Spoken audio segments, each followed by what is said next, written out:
Good morning there. Thank you very much for joining us. This is News Center and my name is Betty Kello. Very happy that you could join us this morning as we take a look at the top stories this morning. Of course, we'll be focusing on a number of stories, both politically and others to do, of course, with what's happening here in the country. We have our teams on the ground and they will be updating us on all the stories that we're focusing on. So talking about the top story this morning, we'd like to have it right now.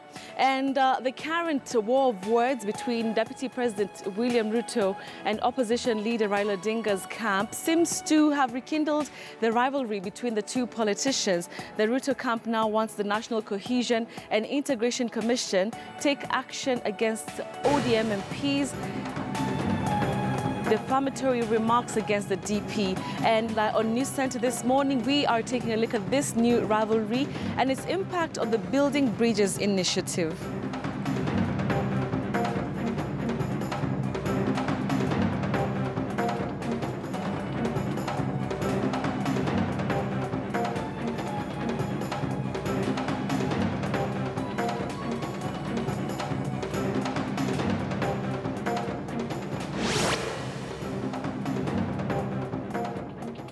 All right, so that is our top story this morning. And of course, we will be having a discussion on Twitter and also here in studio, we'll be having some guests. I'll be introducing them in a short while. But apart from that also, we're looking at other top stories, and the National Assembly Committee on Education is set to meet the University Academic Staff Union officials to discuss proposed amendments to the Universities Act. Also, apart from matters education, and the world today marks the International Day to End Obstetric Fistula, with the main celebrations in Kenya taking place in Kilifi. We'll be having a discussion also with regard to that here in studio. And further afield, former South Korean President Lee Myung-bak arrives in court for the first hearing of his corruption trial. We'll also have the latest on the world news, including that particular story. All right, so remember also we'd like to hear from you, and on Twitter poll this morning we are asking you, do you think the new renewed rivalry between NASA leader Raila Odinga and Deputy President William Ruto will derail the Building Bridges initiative? That's our Twitter poll. Do you think the renewed rivalry between NASA leader Raila Odinga and Deputy President William Ruto will derail the Building Bridges initiative? Of course, you know the way to do it. If you do not know, KTN News Center is our hashtag, or you can choose to tweet me directly at Betty M. Kello. I'll be looking at your responses throughout the show here on News Center this morning. Thank you very much for joining us. Of course, it is the 23rd day of May 2018, and as you know it, in the next 2 hours we'll be updating you on all the stories that I've highlighted and so much more. All right, let's get straight into it. And opposition members of parliament have vowed to oppose the age limit petition to the presidency. The MPs say the petition by Mohammed Mahmoud Sheikh has been viewed by the MPs as a threat to NASA leader Raila Odinga's presidential ambition. The petition seeks to bar anyone above the age of 70 to vie for presidency.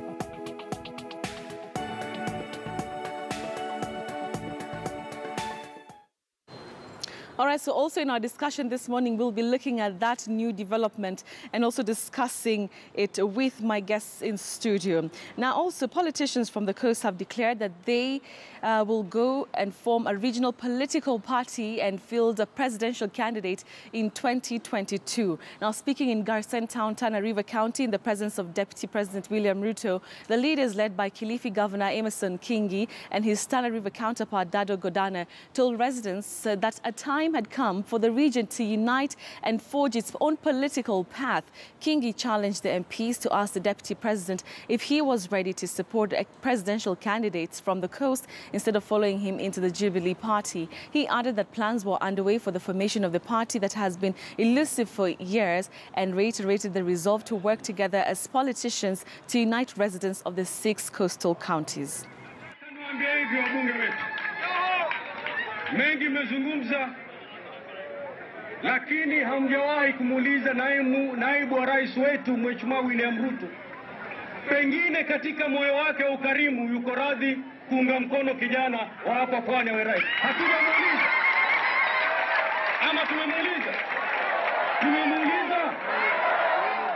Baada ya kuungana mikono tutakaa naye tumuulize hao maswali. Baada ya kuzungumza naye, akikubali kutuunga mkono, tutashikana na yeye atuunge mkono, twende mbele. Tukikubali, baada ya kukaa na yeye, sisi kama jamii ya Pwani, tukikubaliana na yeye, baada ya matakwa yetu yote imewekwa juu ya meza, kwamba la Tana River hili lazima liangaliwe, la Kilifi hili lazima liangaliwe, la Taita Taveta hili, matakwa yote ya Pwani tuhakikisha yako sawa kabisa. Hapo ndo tutatoa guu kutembea na yeye. Siku ile tutasema ninataka, tunaenda kukaa chini, tunajadiliana, tunatafuta namna, na tukija kwako vile amesema mheshimiwa, jipange. Jipange mheshimiwa, lakini wewe unafikia tu sana. Sisi tumekata kauli ya kwamba tutatembea na wewe kwa sababu ya manufaa ya watu wetu wa Pwani. Na ndugu zangu wa Tana River, nataka tuseme hivi, safari ya kesho inapangwa lini? Ni lazima wakati huu tujipange. Tusingoje mtu kuja kutuamulia na kutuelekeza njia ya kwenda ni ipi. Ni lazima sisi tujipange, tujue wakati huu ni lazima vyovyote inavyokuwa tuwe ndani ya serikali. Pwani haitapelekwa hivi hivi. Hawataimbiwa tibim tialala na kuambiwa piga kura pande hii.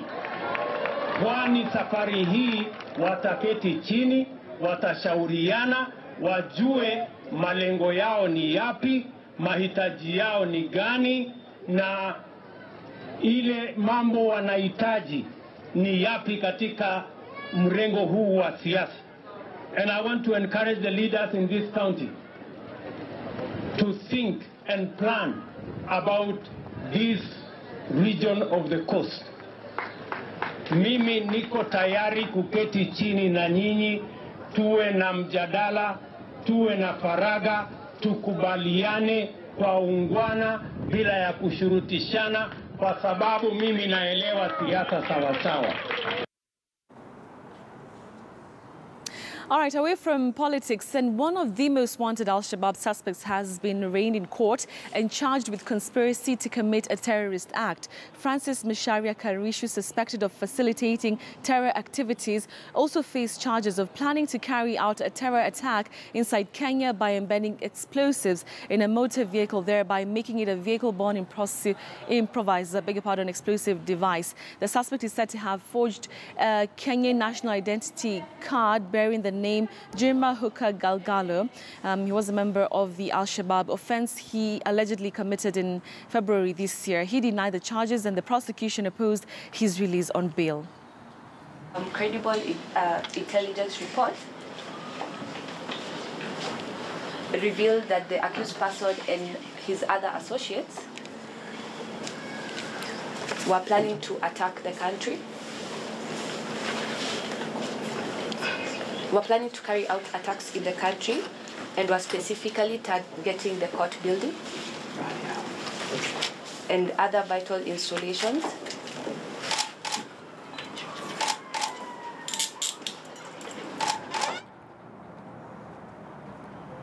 Now, the Director of Public Prosecutions, Nuruddin Haji, has appealed the acquittal of Neno Evangelism Pastor James Nganga in the case causing a woman's death by dangerous driving. Nganga and his co-accused were acquitted on May 4th over the death of Mercy Njeri on the Naivasha-Nakuru Highway in July 2015. The four were set free by Chief Magistrate Godfrey Odwor at the Limuru Law Court after the magistrate held that the pastor, his drivers Simon Kuria and police officers Patrick Bayer and Christopher Nzioka had no case to answer. The office of the DPP has termed Nganga's acquittal as erroneous.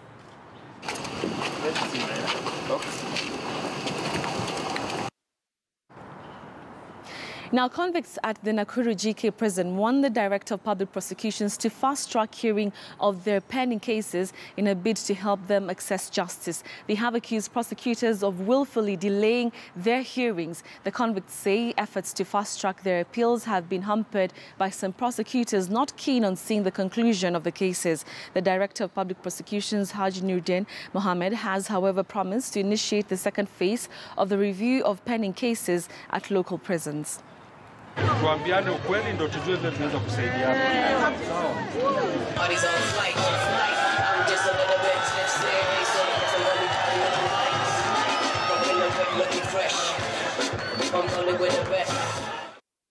Nilikuja hapa prison 2014 mwezi wa pili. Nimekaa hapa for 4 years and a half. Nilishikiwa kesi ya robbery with violence. Nafurahia sana siku ya leo. Niko na matarajio mazuri kutoka kwa DPP wetu. And I'm sure tutaweza kusaidika. Kama sisi wenye tumekaa sana gerezani, tutaweza kusaidika. Na makesi yetu itaweza kuharakishwa na ili tuweze kurudi nyumbani. Matarajio yangu siku ya leo, kwa vile ODPP yamesema ya kwamba ni makesi yaweze kuharakishwa na kuangaliwa. Matarajio yangu siku ya leo ni kwamba ningehurumiwa tu, nione, yani nipewe muda kidogo tu, niweze kurejea nyumbani, ningefurahi sana. Na pia makesi yaweza kuharakishwa kwa haraka, kwa sababu mimi nilikaa miaka 3 bila kuanza kesi. Naenda naambiwa hivi, naenda naambiwa hivi. Unapata ya kwamba kama wewe ni mtoto wa tajiri ama wewe ni tajiri, unakuja unashughulikiwa, hata kama utapewa bond ya $1,000,000 kama wakati sisi tulipewa bond ya 1,500,000 with the same surety. Sasa mimi ama mwingine ambaye hawezi raise hiyo bond. Sasa unapata ya kwamba mimi nitakaa jela na ule mwenye ako na uwezo anatoka. So ambalo ningependa kuomba ni kwamba ikiwezekana watu ambao hawajiwezi wawe wakipewa kama free bond. The subsequent access that is going to be rolled out by your office in the entire country, the purpose and objectives of this particular mission will be achieved. And by the end of the day, just as you had indicated, there will be fair access to justice, and in return, we will have a manageable population that will be realistic, fair, and responsive to the programs that we have within our institution. So far, 10 remand prisons have been visited and a total of 4,779 inmates interviewed. During phase 1, it was found that 2% of those interviewed were aged below 18 years, with the youngest being 15 years. 55% were aged between 18 to 30 years.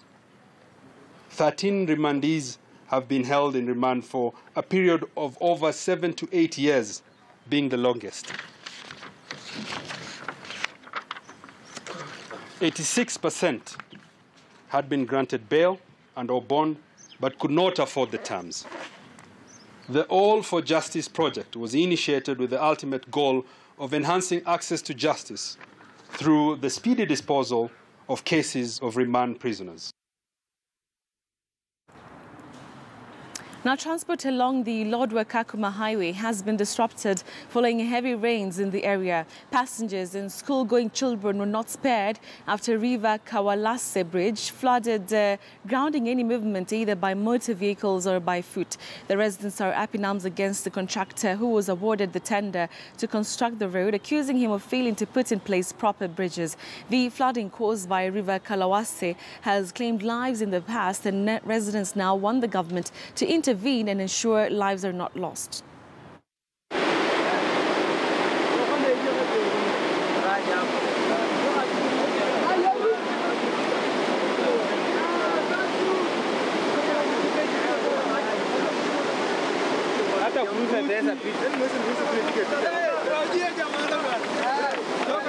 Hii barabara tangu iharibike miaka ya 90. Late 90s. Hii barabara iliharibika. Na hii laga tangu iwekwe drift in the 80s, nafikiri 85 huko. Imekuwa namna hii. Ikiteremsha magari, ikiteremka tu usiku moja. Naona vile magari inasimama yote kutoka upande wa Kakuma, upande wa Kalokol, upande wa Lodwar, hakuna biashara inaendelea. Vijana wetu wa mabodaboda, biashara yao inasimama. Hata wale wanatoa samaki kutoka pale Kalokol, nasikia wengine wameteremka na hii laga jana. Biashara inakuwa mbaya na uchumi yetu ya hapa Lodwar inasambaratika. Tangu wakati wa Moi, hii laga imekuwa ikitesa watu, imekuwa ikukula watu. Zaidi ya wale watu hii laga imekula na wale wako saizi. Wale laga wamekula ndio wengi sana kuliko wale wako. Na contract imepeana kwa Chinese. Wanaunda hii barabara. Badala waanze, tungependa kuomba serikali kuliko hii barabara iendelee kujengwa, afadhali waendelee kwanza kuokoa maisha ya watu kwa hii laga. Kwa sababu wiki iliyopita kuna wamama wawili walikuwa wanataka kujifungua, walipoletwa na ambulance walilala ng'ambo hiyo, wakakosa usaidizi. Now, meanwhile, the Budget and Appropriation Committee held public hearings in Tharaka Nithi County. Our reporter George Maringa attended the hearings and spoke to some of the members of the committee. A good example is Go-To Bridge in Isiolo, the provision of the sunscreen lotion to the people with albinism. And, because it is a constitutional requirement, and because you are not just doing public participation for formality, for sure what the public say will be incorporated in the budget-making process and in the report that will be tabled by the committee before the floor of the House. Yeah. Thank you very much. Kisa, I'll just speak to the MP of South Imenti, who is also, part of the larger Meru area, to just give us a perspective of the public participation and what it means for his constituents. Thank you very much for joining us on KTN News. We have seen, you launching projects by the, such as the road construction, but also there are those projects that were initiated by the president and, something that has really brought controversy for those who may be first-time MPs. For a person who comes for the first time, it could be that the previous or the predecessor has started the project.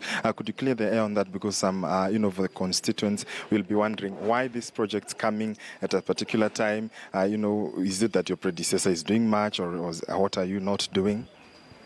Let me say that I'm a second-term member of Parliament. And the projects that are being learned now, or learned on by the Jubilee government, was initiated during the first term of the President Uhuru Kenyatta. And what is happening now is just a continuation of the work which was agreed upon that time. So what is happening is just a continuation. They are giving more funds to the roads, to the water dams, to other many projects that they had promised. So they are still fulfilling the manifesto since they were elected into office in 2013. So it is not like after 2017 they stopped. Even if you are in Parliament and you are not, still the projects that were in that constituency still are being considered and are being learned. What we are requesting is maybe those projects to be given priority because all the residents, Wananchi, know about those projects and they were passed a long time ago. So what we request is for those particular loans and water projects, especially in Meru where I come from, to be given the first priority so that they can get funded. Yes. Okay, and you know, on the issue of unity in the country, we have seen the handshake, and that constitutes, you know, a lot of things. Or should this be also an effect or a trickle-down effect for residents? Yeah, we are happy that also now the Jubilee government and also NASA people, the NASA team are supporting the Big Four agenda of the president, and that is after the handshake. But what we request now, because there is no difference between President Uhuru Kenyatta and Deputy President William Ruto.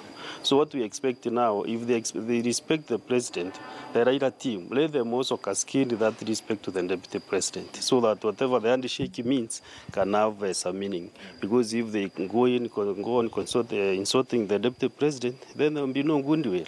And then also we will suspect his handshake as something fishy, which we don't know. So we need a lot of respect for the deputy president, because they are one team with the president.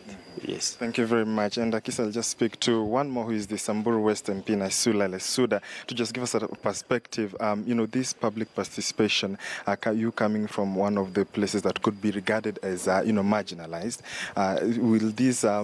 you know, we have seen Kenyans who say that they are sort of forgotten. How soon should they expect to see these, you know, proposals that they set out in the public participation? Okay. Thank you very much. I would just like to say that with devolution and even with funds like the Equalization Fund, we want to change our narrative that over the coming years, the issues of referring to such areas as marginalized will be something of the past. We want to catch up with the rest of Kenyans in various aspects and in development matters. And what we have done this time as a committee on budget and appropriations is that, as you can see, we have not even visited any of our own counties, you know, just so that we can be fair. We can also give the opportunities to other counties to benefit from the funds which are set aside for public participation, and that is why today we are here in Tharaka Nithi and other counties. Yes. You know, in participation, but at some point Wanjiku, the common Mwananchi, feels that it's just proposals, you know, it's just a formality because it is enshrined in our constitution. But over the time, as projects get implemented, we see swindling of funds. You know, money goes to people's pockets. How then can the electorate put trust in the people that they elect to represent them in the houses of Senate and also the National Assembly? What I can say is that actually in the budget there is about 1 billion which is set aside for this process, you know, for projects which will come out from the views of the common Mwananchi when the budget will be made and even to the final end. So for sure, we are sure that there are different projects which have been implemented in the past because of public participation, and we don't see, you know, it is still going to happen even this time round. But also as Budget Committee of the National Assembly this time, we are categorical in the sense that it's not just about appropriating and also allocating monies, but we will be ensuring that also we do our oversight role, that even how the monies are spent and how they and that they should be doing the work that is being done. For sure, there is the issue of the Ruaraka school. We saw that we did not pass it because it has controversy around it, and until the controversy has been settled and the matter has been settled, then we can continue. So for sure, this time the Budget and Appropriations Committee is serious, not just in just allocating the monies, but also ensuring, because it's very unfortunate that taxpayers' monies then go to individuals' pockets. Thank you. All right, so that is my colleague, George Maringa there. And of course, that's something we'll be focusing on as we continue with our coverage here on KTN News. But for now, though, we wanted to take a short commercial break.